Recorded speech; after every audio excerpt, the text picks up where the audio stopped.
Now from Rays of the One Light, week 37.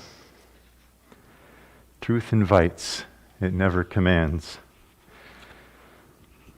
Truth is one and eternal. Realize oneness with it in your deathless self within. The following commentary is based on the teachings of Paramahansa Yogananda.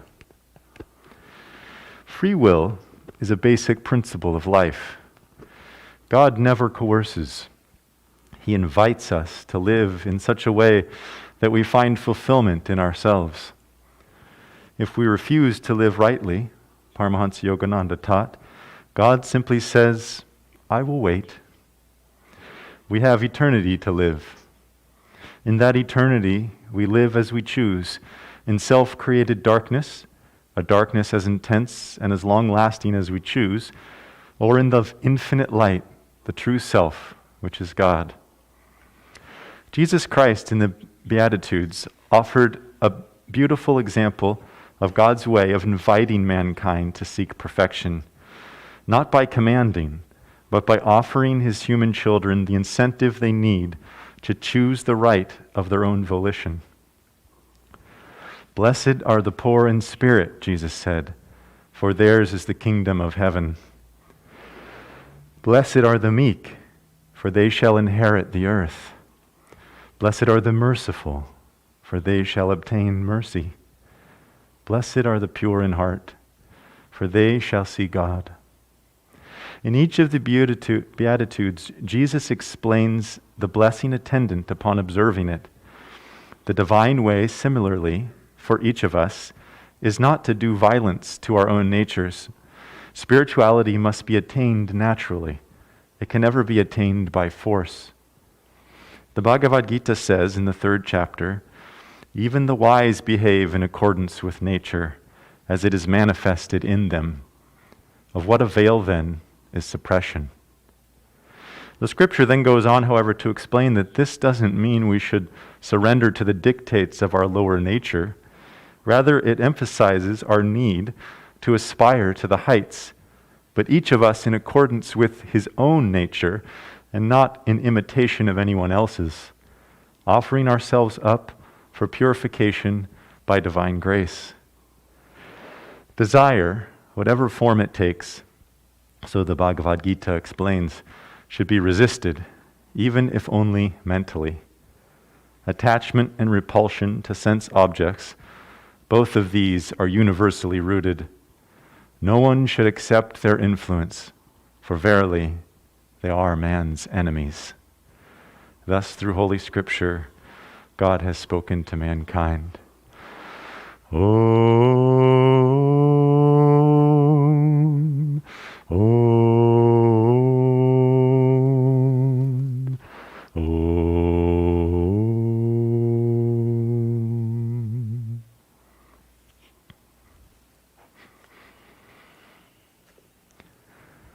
Well, good morning, everyone. For those of you who don't know me, my name is Aaron, and this is Nayaswami Suryadas. And we're happy to be able to be here with you today in person. I got so used to being just behind a camera. It's easy to kind of hide behind the camera, I realized. And now in person, we're all together. It's very nice.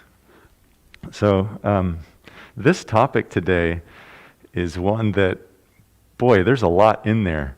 We're talking about free will, desires and attachments, suppression, and God inviting us, not commanding us. There's a lot in all of this, and that we could pick apart, and actually we could probably do a few Sunday services about it. But in thinking about free will, I have maybe a scientific mind, I don't know, but my mind started asking the questions, why does God only invite? Why does he give us free will? He creates this creation, he throws us into it, and then he just kind of sits back and watches, Why is all of this designed the way it is? And I was thinking back to, what we're told the Indian scriptures tell us about creation, and There's only so much that we can understand with our finite mind, but the scriptures tell us that before creation there was God, divine consciousness, the singularity. The scriptures call it Ananda, ever existing, ever conscious, ever new bliss. And that's all that there was that bliss. But it's the nature of bliss to want to share itself. But of course, God didn't have anybody to share anything with. There was just God. So, and I was thinking about this. You might have had this experience as well. Had a blissful meditation, or had something that happened where you were uplifted, and you naturally want to share that with other people, don't you? You naturally want to bring them into that bliss and experience it with them. And so I can relate to this through that experience, that it's natural for bliss to want to express itself.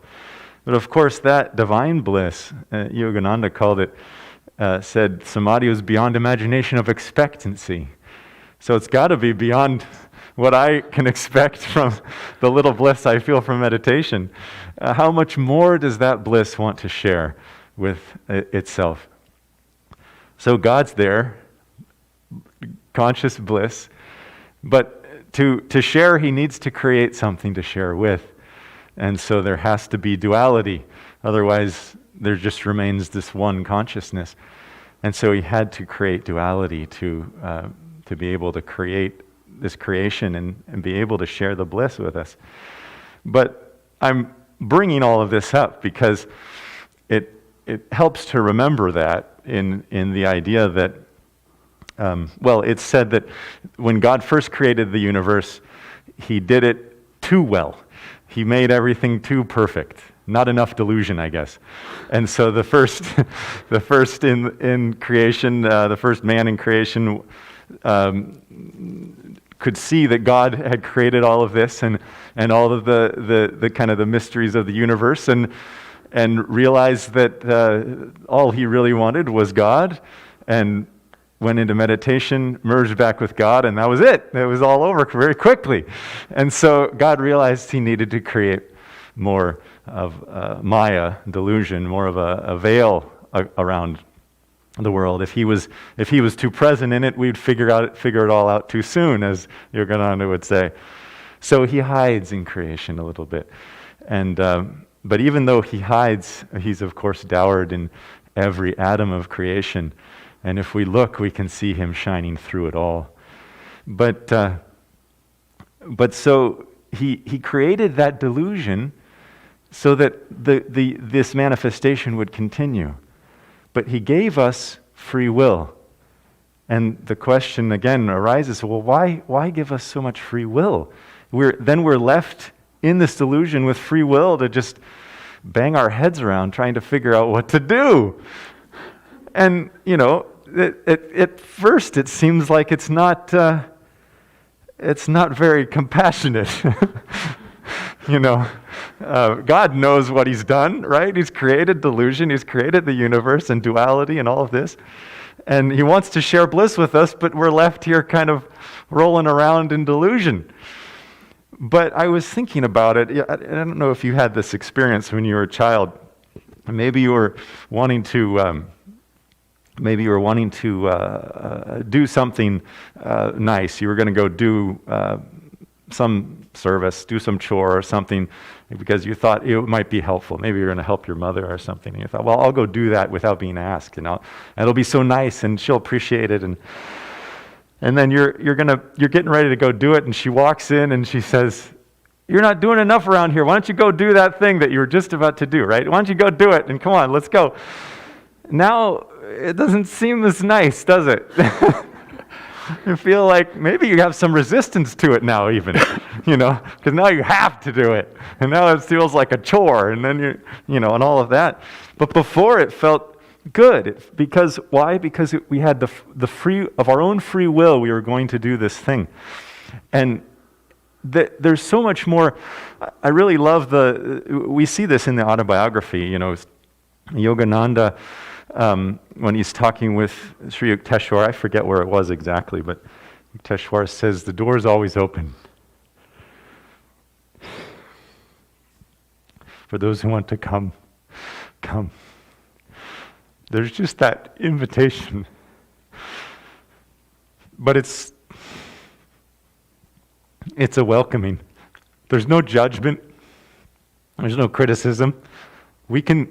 God knows we're going to get caught in this delusion. And he knows that eventually we will find him. But he says, come. When you're ready, come.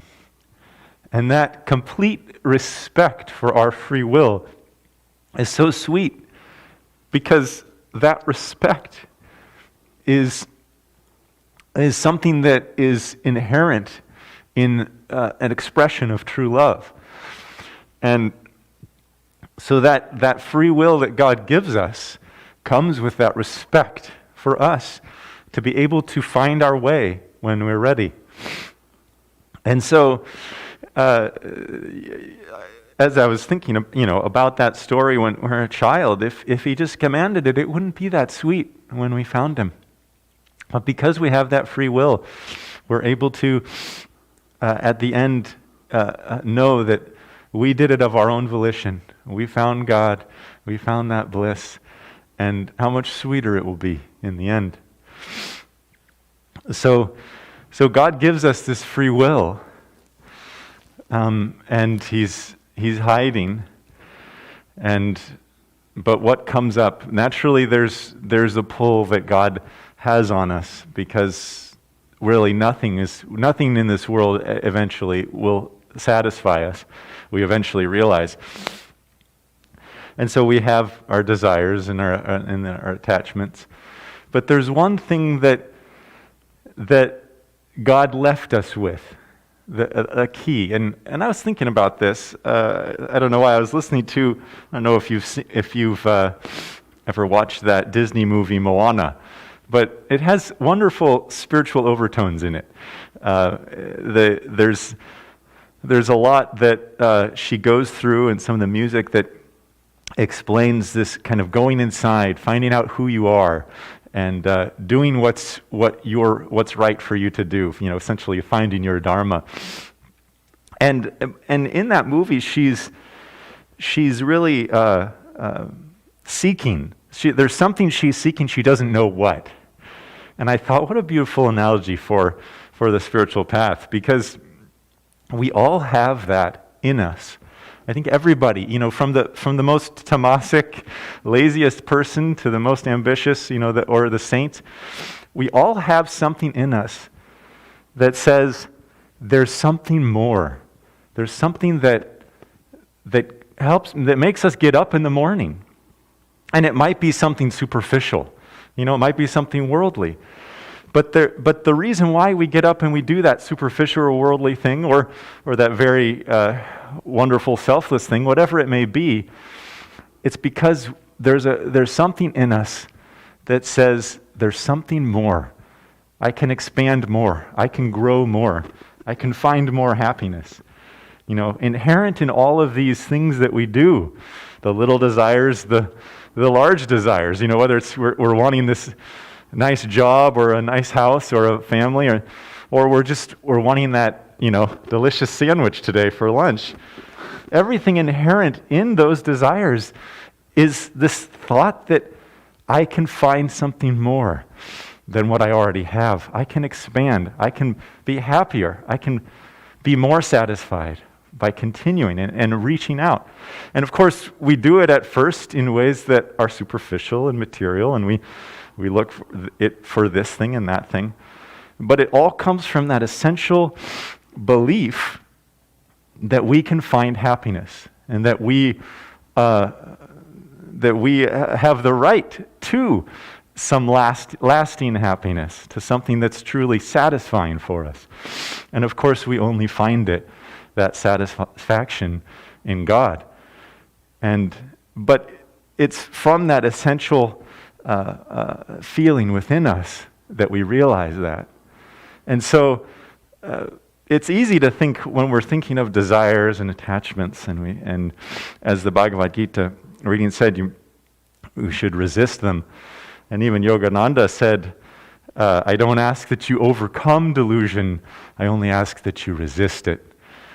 because God knows that this delusion is so strong, the delusion of this world, that we need God's help to be able to overcome it. But I lost my train of thought there for a second. Sorry.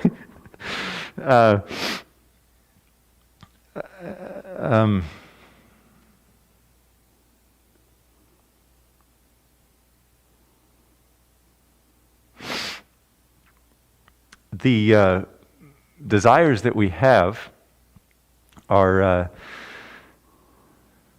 I forget where I was going with that. Well, okay, so we were talking about desires and attachments,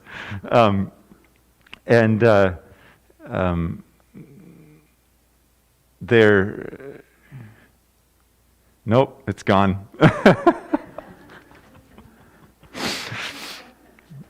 But in any case, God wants us to find Him in the end. And He puts those desires in, He allows us to have those desires and attachments so that we can find out for ourselves what is not going to fulfill us. You know, there's that Indian saying, neti neti, not this, not that. And if we try all these things and go, that's not it, that's not it, that's not it, well, then there's only one answer in the end, God, right? And so through that process of elimination, we find out that God is what we want. And we go through all of these things, and, well, sometimes we end up going back and we go through them again. You know, many lifetimes we've lived, and who knows how many times we've stumbled over the same thing, you know, until, as Yogananda says, that anguishing monotony comes. And I found that present in my life. Sometimes I was thinking about this recently. You know, sometimes, you know, in our family, we'll sometimes ask for some ideas for presents. You know, like your birthday or Christmas is coming up, and say, "Well, give me some ideas so I know kind of what you'd like to get." And I have the hardest time these days to figure out what I'm going to ask for, you know, what I would put on a list of birthday suggestions, because there's not really, you know, it's all just stuff in the end. There's not really much that I need anymore. You know, I've got a lot of the spiritual books I would like to have, and music and things like that. So I end up racking my brain trying to figure out what I might want to get for a present, so that I can tell somebody, so they have something to go with. And so I think, well, there's that thing. I don't know if I need, you know. So I end up trying to make a case. Well, you know, you might enjoy that. You know, that would be something you could put down. And you know, I try to convince myself how. You know, I find myself kind of making an argument for a desire for something that I didn't even need to have a desire for in the first place. But it's all part of the play, you know. But then. I found myself, you know, receiving the gift, some plaything, you know, and I saw it and I thought, well, that's so sweet, you know, it's a nice gift. But inherent in that was the recognition that, well, it's going to be disappointing in the end, you know. And I thought, oh, this is so bad. I don't want people to realize that's my thought, you know. But I knew it in my mind. Okay, this is going to be disappointing in the end. And it's kind of, you know, it's hard. It's hard after we've done this for so many times. It's just, you know, we know we're going to be disappointed. It's just that anguishing monotony. And we try, you know, and sometimes you need to try and have some entertainment just to kind of get your mind off of things. And so you do it, and it's disappointing, and you move on, you know. But you know, it's fun too. I shouldn't say that. You know, we can have fun, but the reason why it's disappointing, and when it's disappointing, is when we look at that as something that's going to fulfill us. You know, if we look at it as, oh, this is just something fun. This isn't going to affect my happiness, then we can enjoy it impersonally and have fun with it. But when we look at it and it's so easy, there's just a little, you know, we just kind of get a little too involved, and we allow ourselves to think of that as being something that's going to satisfy us, when we know it's not. And so I like to remember and think of when I have desires. Swami Ananda asked Master, when Master was saying that every desire needs to be fulfilled, he said, even that little desire that I had for an ice cream cone when I was 5, and Master said, oh yes, even that. And Swami's an intelligent person, and he realized what that meant, all of the desires that we have and what that means for us. But one time when Swami was asking Master about, because he realized he had the desire for food, and he particularly liked, the Indian curries, and he just liked them. He didn't know what to do about it. And so he asked Master, he said, what should I do about this? Should I try to not eat the curry just so I can try to get it? And Master said, don't worry about it. When ecstasy comes, everything else goes. And I like to remember that inherent in that desire that I have, because there are some things that it's hard for us to get over, that we're just kind of attached to, that we're kind of caught up in. I mean, there's the little things for playthings, and we can get over those more easily. But there are larger desires, and we all know what they are, that are harder to get over. And I like to remind myself that inherent in that desire is that essential key that we're all born with, that there's something more that we can have. There's something that will give us lasting satisfaction. And that's the only reason why we have that desire. And really what that desire is telling us that we're desiring God.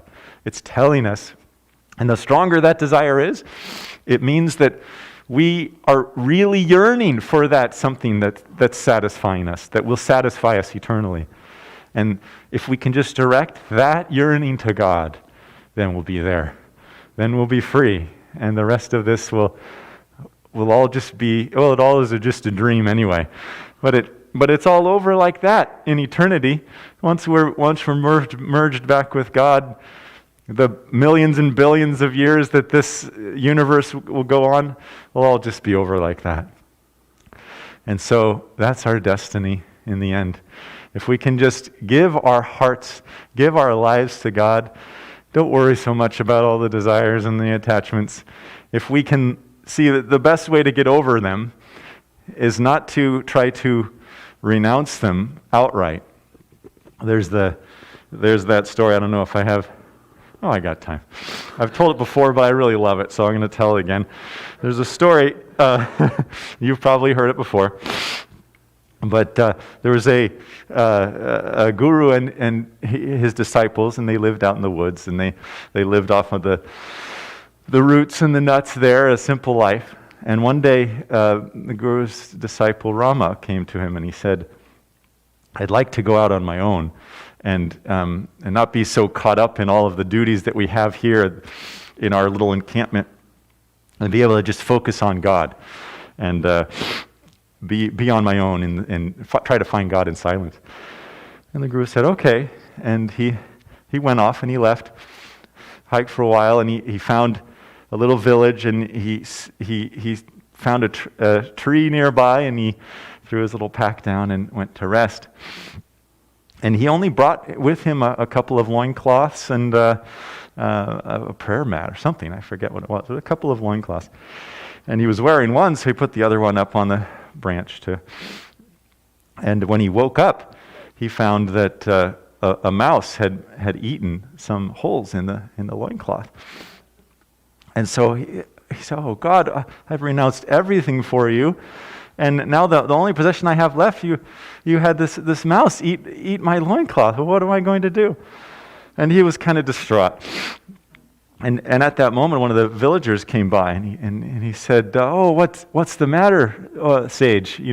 What's the matter with you?" And he said, "Well, the mouse ate the holes in my loincloth." And he said, "Oh, I have an idea. What you can do is you can get a cat, and then the cat will keep the mice away from your loincloth." And he said, "Oh, that's a great idea. Where can I get a cat?" He said, "I'll give you a cat." And so the guy came back, gave him the cat. And so now the guy wasn't worried about his loincloth anymore. He had the cat to keep the mice away. And he meditated, and time went by, but the cat was needed to eat. And so the cat would go to the village, and he'd drink the milk from the different villagers, and they knew it was the cat from the saint. So they let him drink the milk from their different at the different farms. But after a while, the villagers came to the saint and they said, "Oh, dear saint, we would really love it if you wouldn't have the cats drink all of our milk. You know, it's becoming a little bit of an imposition." And they said, "Well, what am I supposed to do? How am I supposed to feed my cat?" And they said, "Well, why don't you get your own cow?" And he said, "Well, that's a good idea, and then I can feed my cat." "Well, but where do I get a cow?" And they said, "We'll give you a cow." And he said, "Oh, well, thank you so much. That's so kind of." So they gave him one of the cows, and then they're like, "Well, now he won't bother us with the cat, and he can do his own milk." So he had the cow. It gave the milk for the cat. The cat kept the mice away to his loincloth. He was good. So the cow needed to eat, though. Of course, he would walk around and eat in the paddy fields of the different farmers. And the farmers tolerated this. This was the saint's cow. And a year went by, and they said, they came to the saint, and they said, "Well, you know, we would really love it if the cow didn't eat all of our paddy fields. It's kind of ruining our plans for the fields there." And the saint said, "Well, how is my cow supposed to eat?" And he said, "Well, why don't you get your own land?" And he said, "Well, that's a good idea. Then I can feed my own cow. But I don't know where I can get land." "Well, we'll give you 25 acres. There's some land over here. We'll give it to you." And he said, "Oh, thank you so much." And so he went to that land, and with the volunteer help of some of the children in the village, they built him his own hermitage and that he could have, and they helped till his land, and they helped him keep up the farm because he couldn't do it on his own. And another year went by or so, and the villagers came to him and they said, "Oh, Saint, our children are working for you all the time, and we don't. Our own farms are becoming neglected, and we don't have. We're not able to take care of all of this." And he said, "Well, what am I going to do if I don't have your children, helping me with my farm?" And they said, "Well, why don't you have your own children?" And he said, "Well, that makes sense." And he said, "But how am I supposed to do that?" He said, "Well, we'll give you an eligible bride, from one of the people." They said, "We'll give you a wonderful bride, and she'll have children for you, and you can then support your own farm." And he said, "Okay." A week before the wedding, who comes through the village but Rama's guru? And he hears about this on his way to Rama's farm. He hears about the plans for marriage. And he comes to Rama and he says, "What's this I hear about you getting married?" He said, and you have a cat and a cow and a land and farm and you're going to get married next week? What's going on? And he says, "Oh, Guru, I'm sorry. It was all for a rag." But that's how it is with desires, isn't it? It's all naturally the natural progression. But the moral of the story, Master said, was that it's the inner renunciation that counts.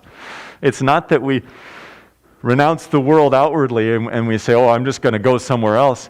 Our desires will just follow us there. It's the inner renunciation that counts. And the only way to be able to truly be able to renounce inwardly our desires is to have something that's more enticing than those desires. And God is more enticing than those desires, but we have to spend time with Him. We have to experience God for ourselves. And then we realize that God's the fresh cheese and everything else in the world is the stale cheese. And then naturally, we won't have that desire anymore. Would you rather have the stale cheese or the fresh cheese? Of course, you want the fresh cheese. And so we have to spend time with God and experience that God is something that's lasting, that bliss is what's lasting. That bliss is that eternal satisfaction that we all feel that we have a right to. And it's our birthright. So give your hearts to God, give your life to God, and you will be eternally satisfied in the end. God bless you.